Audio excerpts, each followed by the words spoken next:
start of the FIA African Rally Championship for the fifth successive year, the Zimbabwe Challenge has attracted 29 entries, including top crews from Kenya and neighboring Zambia. The difficulties of rallying in Zimbabwe are highlighted by the local entries, which range from Nissan Stanzas and Datsun 160Us to 2-litre Alfa Romeos and the Works Leyland V8 Land Rover 110. Roger McConnell and navigator Jimmy Thompson made history in the Land Rover last year by becoming the first ever four-wheel drive vehicle to finish the challenge. Opposition this year will be tougher, however, with the Zimbabwe Mercedes GD300 and a Mitsubishi L200 taking on Leyland in the four-wheel drive category. Top-seeded entry is the vastly experienced Kenyan pairing of Janti Shah and Lofty Drews in a Works Nissan Silvia. It's very difficult to say in the rallies who can win the rally, because you never know. You can find a car is perfect and suddenly it can be some problems. So it's very, very difficult to say. Shah, 4 times winner of the arduous Himalayan rally, and Drews, a former Kenyan safari winner, are outgunned in the horsepower department by the potent Audi Quattro of the second-seeded pair, Zimbabwe's Billy Rotenbach and Steve Home. The Quattro has dominated local rallying this year, but Rotenbach is still relatively inexperienced. Would this be a problem? I think the only person it really bothers is Steven sitting in the passenger seat. I feel fairly confident. Seeded third are Zambian Satwan Singh and Kenyan Sorinder Thaiti in a purposeful X-Works Opel Manta 400. Utilizing danger notes and a secret route, this year's event has been divided into 4 sections, taking a total of 32 hours, only 10 of which are allocated for rest periods. 10 a.m. Saturday and the flag drops for Shah and Drews to start the grueling 1,500-kilometer long 1987 Zimbabwe Challenge Rally. Shah grabs an early lead, anxious to put as much distance between himself and the threatening Audi Quattro as possible. Rotenbach holds on to second, but the Quattro is already in trouble and drops 32 minutes on stage 5 before retiring with a broken turbo. Zimbabwean hopes take a further tumble when Bentley pulls out with a broken torque tube.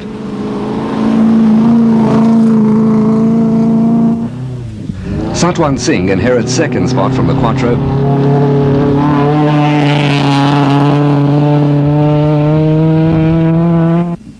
Barnett and Hickson Smith, running third in the Jeffs Motors Stanza, are now the leading Zimbabwean crew, ahead of veteran Ron Watt in the disgustingly quick Queen's Datsun, which leads the under 1600cc class by over 12 minutes. Zambian Rami Singh is 5th overall, 4 minutes down on Watt, but 4 ahead of Smallman and Townsend in a Nissan 240 RS. Their car only arrived in Zimbabwe the week before the rally, and so delayed preparation that the team almost missed scrutineering. The Zimbabwe Air Force duo of Alan Hooper and Kit Leonard holds 7th place, just a minute in front of hard-driving Zambian Isaac Nyakunza in a Datsun. Nyakunza is running second to Watt in the under 1600cc class and embarrassing a lot of local hot shoes. John Burnett in the Zimbabwe Mercedes is also no respecter of names and has forged ahead of McConnell's Land Rover, snatching a 3-minute lead in the four-wheel drive class. McConnell's also slipped 10 seconds behind Eric Olofsson in the Zambian four-wheel drive Mitsubishi, and these two begin a fierce duel which will last until the end of the rally. Rushforth and Hickson Smith drop to 10th overall, and their troubles are just beginning. They later attack a triple caution dip at optimistic speed and tear off a front wheel, par for Robbie's atrocious challenge luck.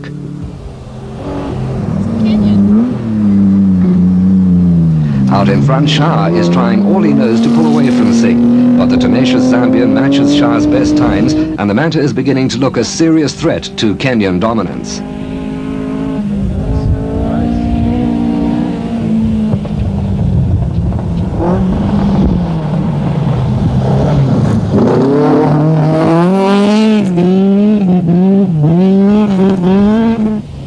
Barnett and Hickson Smith are secure in 3rd place, but they've already dropped over 10 minutes behind the battling leaders.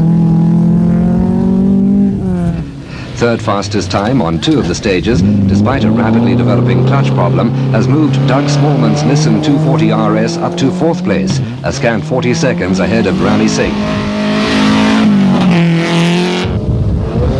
Watt has slipped to 6th place ahead of Hooper's Alpha.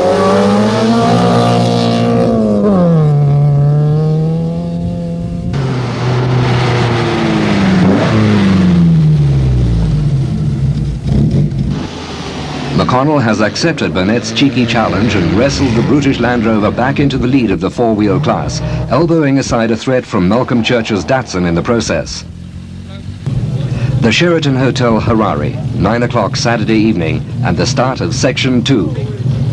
Already 8 crews have dropped out of the challenge, with the toughest 1,100 kilometers still to come. Kenya's Janti Shah and Lofty Drews are first car away, overall leaders by the slim margin of just 34 seconds after 450 kilometers of flat-out rally. Second is Satwan Singh, the flying Sikh, confident his Manta has the edge on Shah's Nissan Silvia. Colin Barnett is the leading Zimbabwean in 3rd place, but unable to get to grips with the 2 cars in front of him. The almost clutchless Nissan 240 RS of Smallman and Townsend is 4th, 40 seconds ahead of the second Zambian team of Rami Singh and Richard Henman.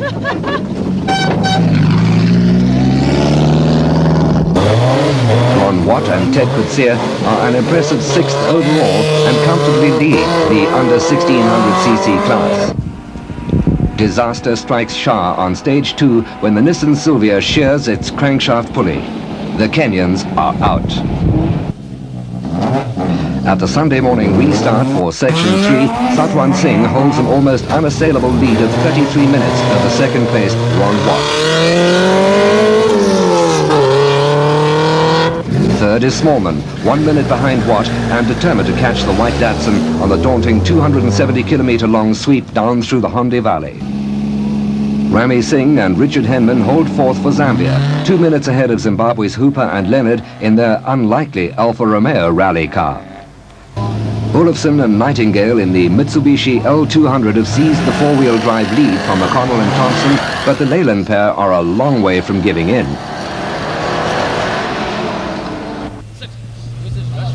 It's immediately obvious that nobody's informed Ronnie Watt that Singh has the rally wrapped up, and it's the Queen's Datsun that wins the first stage, taking a minute and a half off the Zambian's thoroughbred Opel Manta.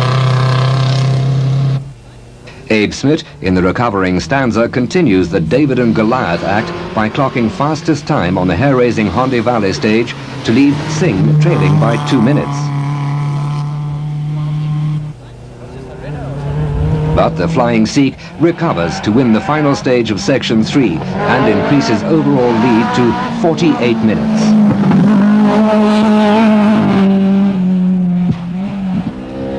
Doug Smallman moves into 2nd position ahead of Watt after a determined drive on the Trotbeck stage, where he finishes a bare 2nd behind Singh.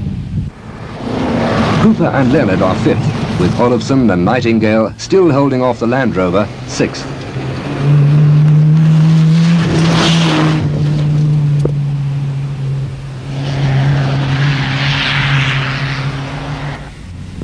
Rogers pulled back 30 seconds on the Mitsubishi, but is still 3 minutes adrift, and with less than 400 kilometers to go, he's beginning to wonder just what he has to do to catch it.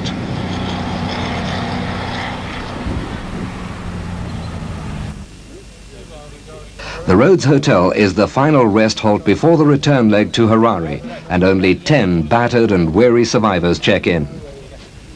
Watt and Coetzee are in trouble. The Datsun's rapidly losing oil pressure, and although they complete the section, they retire immediately after the restart.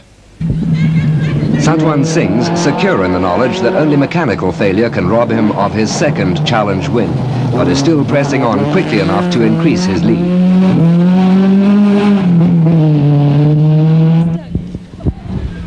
Smallman and Townsend look equally safe in 2nd, but the Nissan's gearbox is feeling the strain of 1,000 kilometers of clutchless rally. Behind these two, a 3-cornered fight is developing for 3rd place between Hooper, Olofsson and McConnell. Hooper seems to have it wrapped up for a while and then throws it all away by coming back for a second look at the same corner, nearly collecting a surprised Olofsson in the process.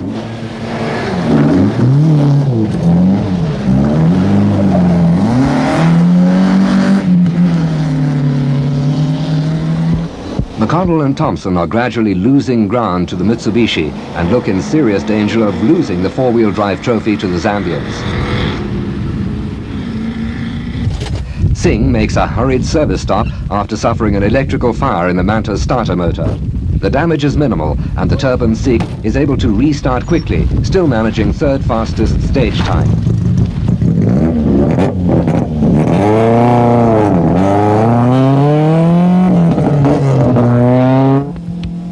Smallman picks up 2 minutes on the Zambian Opel, but is too far behind on overall time to mount a serious challenge.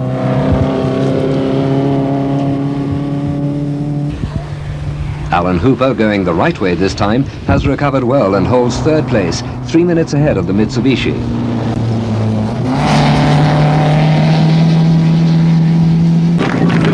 Harare, 6 o'clock on Sunday evening, and the Flying Sikh eases the Opel Manta onto the finishing ramp at the Sheraton Hotel.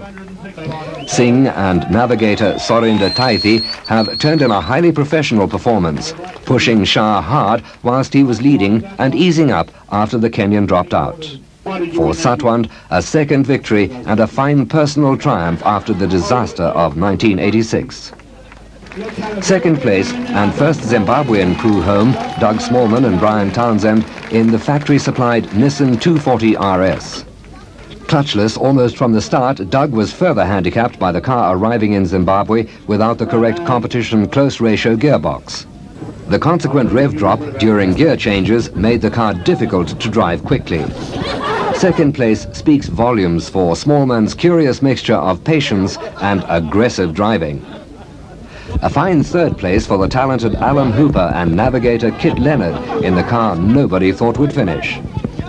Hooper ran in the top 10 right from the start of the rally, and the aging Alpha left many younger cars panting for breath. Fourth overall and first four-wheel drive vehicle home, the Leyland Land Rover 110 of Roger McConnell and Jimmy Thompson. Involved in fierce struggles throughout the challenge, first with the Zamoka Mercedes and then the Zambian Mitsubishi, the Leyland team stayed cool and calm and were ahead when it counted.